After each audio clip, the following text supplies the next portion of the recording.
साधक जब अपने इष्ट की लगातार साधना करता है, उन पर उस पर विश्वास होता है, तो एक न दिन एक ऐसा ज़रूर आता है कि उस साधक को वो मंत्र सिद्ध हो जाता है, या वो उसके इष्ट उसको स्वप्न में दिखाई देते हैं। और वो साधक जो है इन चीज़ों को अगर समझ जाता है तो उसका जीवन धन्य हो जाता है और उसको मोक्ष की प्राप्ति होती है।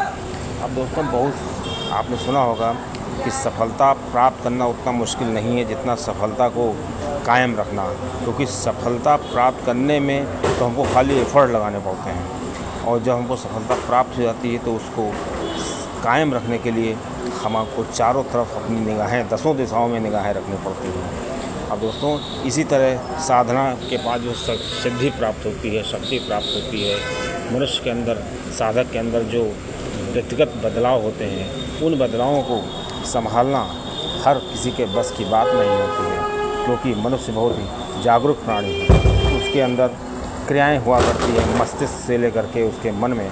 जैसे जैसे उसको किसी भी चीज़ की प्राप्ति होती है या किसी चीज़ का अभाव होता है, तो उसकी जो इंद्रियां हैं, उसके जो चक्र हैं, वो विभिन्न प्रकार की क्रियाएं किया करते हैं। दोस्तों, इसी तरह जब कोई साधक होता है, उसको कोई सिद्धि प्राप्त हो जाती है, या उसके अंदर कोई वाक शक्ति या इसी तरह प्रकार की किसी भी देवता की शक्ति आ जाती है, तो उस शक्ति को संभालना बहुत ही ज़रूरी होता है। अब दोस्तों, आइए जानते हैं किस तरह से हम साधक को इन शक्तियों को कैसे बैलेंस करना चाहिए कि ये शक्तियाँ जो उसने बहुत ही मुश्किल से अर्जित की हैं, ये उसका कभी साथ छोड़ के न जाएं और उसको मोक्ष की प्राप्ति होती है। दोस्तों, मेजर टिप्स एकदम चैनल में आपका स्वागत है। आपको जानकारी अच्छी लगे तो वीडियो को ज़रूर शेयर करिएगा, जिससे कि उन लोगों को फ़ायदा हो जो साधना में लगे हुए हैं और बहुत जल्दी किसी सिद्धि को प्राप्त कर लेंगे या किसी तेज को प्राप्त कर लेंगे। दोस्तों, सबसे पहली चीज़ ये होती है कि जब भी कोई साधक किसी देवी की, किसी शक्ति की पूजा करता है, तो ज़ाहिर सी बात है उस देवी के उसको दर्शन होते हैं, उस शक्ति के उसको दर्शन होते हैं। अब दोस्तों, ऐसा होने से क्या होता है, जब देवी शक्ति शरीर में प्रवेश करती है अनाहत चक्र तक या ज्ञान चक्र, सहस्त्रार चक्र से, तो उस व्यक्ति की कुंडली में जागरण होता है, और कुंडली में जागरण होगा तो उसको ज्ञान प्राप्त होगा। तो इससे क्या होगा कि उसकी वाणी और व्यवहार दोनों बदल जाते हैं। दोस्तों, साधक को घमंड भी आने लगता है कि मुझे इस फला देवता की शक्ति प्राप्त हुई है, और उसकी वाणी में बहुत ही ज़्यादा कठोरपन भी आ सकता है, उसका व्यवहार रूखा भी हो सकता है। तो दोस्तों, साधक को ये बहुत ही अच्छे से समझ लेना चाहिए कि जब भी उसको शक्ति प्राप्त होगी तो उसको अहंकार ज़रूर होगा। तो जब भी उसको अहंकार होने लगे, उसके व्यवहार में बदलाव होने लगे, तो उसको स्वयं अपने आप को एक मिरर में, आईने में देखना है, क्या हमारे अंदर कोई बदलाव तो नहीं हो रहे हैं। अगर कोई ऐसा कर रहा है, उसके व्यवहार में बदलाव हो रहे हैं, उसकी वाणी में कठोरता आ रही है, तो शक्तियाँ उससे ज़रूर नाराज़ हो सकती हैं। दोस्तों, अगली चीज़ ये है कि साधक को कभी भी दिखावा नहीं करना चाहिए, क्योंकि जिन साधक को शक्तियाँ प्राप्त हो जाती हैं और वो किसी को कुछ बताने लायक हो जाते हैं, समझाने लायक हो जाते हैं, किसी की समस्या का समाधान करने लायक हो जाते हैं, तो उनके अंदर एक चीज़ आ जाती है, दिखावा करने लगेंगे वो, और वो मान सम्मान के बहुत भूखे हो जाते हैं।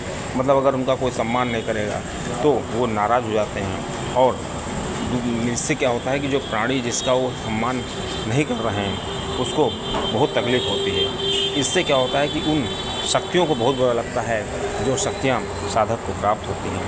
दोस्तों, इसलिए साधक को हमेशा ऐसे दिखावे से बचना चाहिए, जो दिखावा उसको ज्ञान प्राप्त होने के बाद प्राप्त होता है।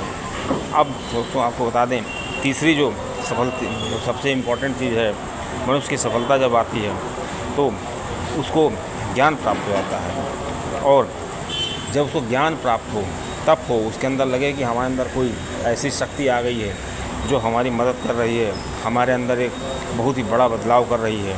तो भक्त को भक्ति करने के बाद जो भी उसको प्राप्त हुआ है, वो अपने इष्ट को समर्पित कर देना चाहिए, जिससे कि इष्ट उसको घमंड कभी नहीं आएगा और वो हमेशा साधारण बना रहेगा।